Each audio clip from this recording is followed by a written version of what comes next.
تو اس منتر کا، اس آیت کا آپ نے کہا فَكُلُوا مِمَّا غَنِمْتُمْ، غنیمت کا مال کھاؤ. جب بھی کبھی تمہارے دشمن سے مقابلہ ہو، تم وہاں پر جیت جاؤ تو اس غنیمت کے جیتے ہوئے مال کو تم کھا سکتے ہو. یہی بات رگ وید کے اندر کہی گئی ہمارے ہندو بھائیوں کے، سناتن دھرمی بھائیوں کے، ان کی کتابوں گرنتھوں کے اندر. وہاں کہا گیا تُوَمْ تُوریَتَرُشَّتَہَا سَتْیَمْ وِبھاجَنِی. جو سامنے راکشس ہے، راکشس کا مطلب شترو، جو میدان میں ہے، لڑنے والے میدان میں، یہ شترو نہیں ہے. بھارت کے اندر میں کوئی بھی کسی ایک دوسرے کا شترو نہیں ہے. ہندو مسلمان کا شترو نہیں، مسلمان ہندو کا شترو نہیں، کوئی دلت کا نہیں، کوئی مسلم کا نہیں، کوئی عیسائی، کرسچن، جین، بودھ، کنفیوشنزم، آشوریو، شرکو، یہ سب برادری کے لوگ رہتے ہیں ہندوستان میں.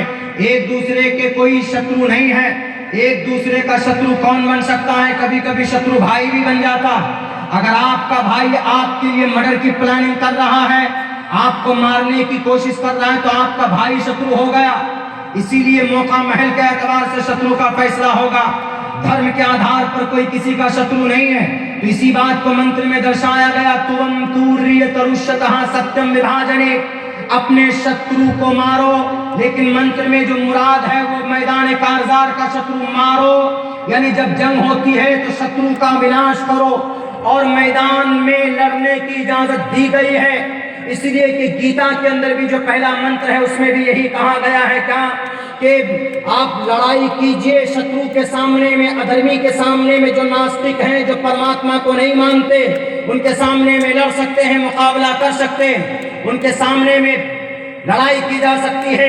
مہابھارت کے میدان میں ارجن کو کہا تھا، شری کرشن جی نے صاف لفظوں میں کہا تھا کُتَسْتُوا کشمَنِدَمْ مِشْمے سَمُپَسْتِتَمْ أَنَارْيَ جُشْٹَمْ کِیرْتِ کَرْمَ جُنَاہَ. اے ارجن بیٹھو مت، مقابلہ کرو، سامنے ادھرمی ہے، شترو ہے، راکشس ہے.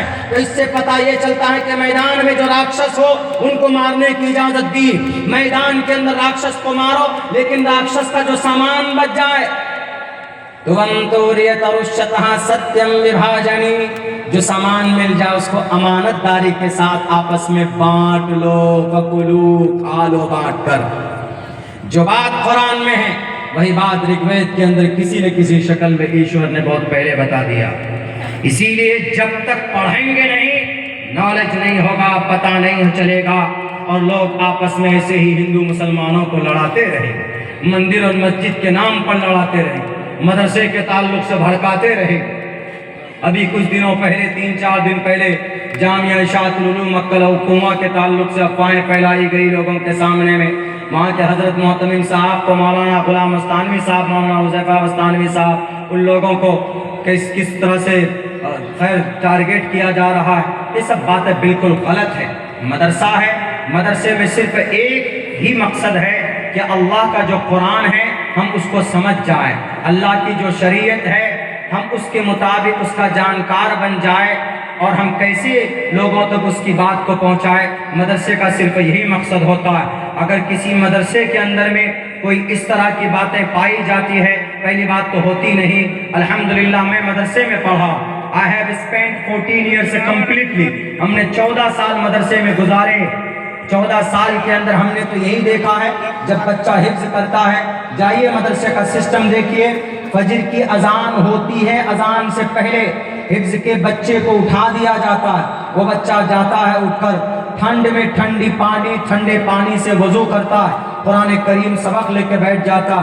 فجر کی نماز سے پہلے سبق سناتا ہے، فجر کی نماز پڑھتا، نماز کے بعد کچھ بچے سبق سناتے. اس کے بعد سبق سنا دیے گئے، 10, 15, 20, 25 منٹ کا یا آدھے گھنٹے کی چھٹی ہوتی ہے. بچہ جاتا ہے ناشتے کے لیے، ناشتے کے بعد پھر گھنٹی لگتی، پھر بچہ 8 بجے پڑھنے بیٹھتا ہے، 12 بجے تک پڑھتا رہتا ہے. 12 بجے کے بعد چھٹی ہوتی ہے، بچہ نہائے گا، کھانا کھائے گا، ظہر کی نماز پڑھتا.